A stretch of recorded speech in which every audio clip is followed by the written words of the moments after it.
Do you think that the Fed indeed is going to hike interest rates, as everyone's been saying for years now, in the middle of the year? Yeah, well, I hate to digress into cinema, but it's a little bit like what Lieutenant Kilgore from Apocalypse Now said when he lamented, the war is finally going to end. Well, the bull market in bonds is finally going to end sometime, but it's probably not this year. The bombs are still going off. Okay, well, that's interesting. So that's against consensus, because a lot of people have been saying, the Wall Street forecasters, which were really wrong last year, say this year they're going to be right. You think that they're going to be wrong again? Well, first, I was wrong last year as well, okay? Okay, so, full disclosure. Full disclosure. But I do think that the curve stays relatively flat this year. I mean, certainly we could see the front end of the curve, the 2-year, up to 1% very quickly. On, maybe the biggest risk in the market right now on the credit side is certainly a mismatch between market expectations and Fed policy, right? But on the longer end, people are still chasing duration. There's still a lot of fear trade going on.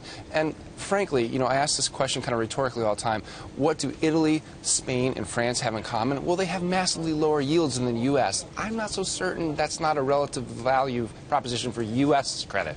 I got to say, one thing, everyone talks about when will rates rise, but I really feel like it's not just when rates will rise, but how quickly. You say that rates could rise to 1% in the front end pretty quickly.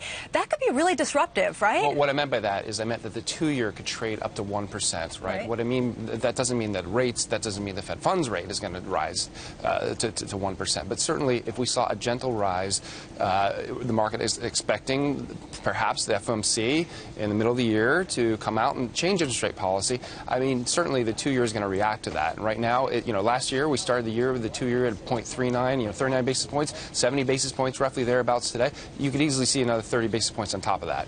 Oil prices. Yeah. Do you think that they've gone too far too fast? Do you think that they're going to rebound? Well, when we look at oil prices, we're looking at it really how it reflects against other asset classes. I mean, today we saw Lin Energy, right? They've announced some interesting ideas as it relates to their equity. How's that going to reflect in the bond market? And one of the things that we talk about the fear trade and affecting the credit curve, affecting the treasury curve, is also this idea that the high yield complex might be really vulnerable to some repricing, and therefore people are going to buy treasuries against that. Interesting, because actually J.P. Morgan Asset Management's Meg McClellan was on earlier, and she was saying that she actually really likes high-yield bonds and thinks that they are undervalued right now. So you're presenting a contrarian view to that, or contrary view to that. Well, as a general asset class, they are going to be punished if oil continues to decrease and we see some restructurings in the oil sector of companies that have weak balance sheets. They don't have good coverage ratios, right? But overall, yeah, if you're going to buy a high-yield bond a year ago when it was 4.5% yield generally in a constrained environment, now it's 6.5%, well, it's a little bit better value. So, yeah, you can play that.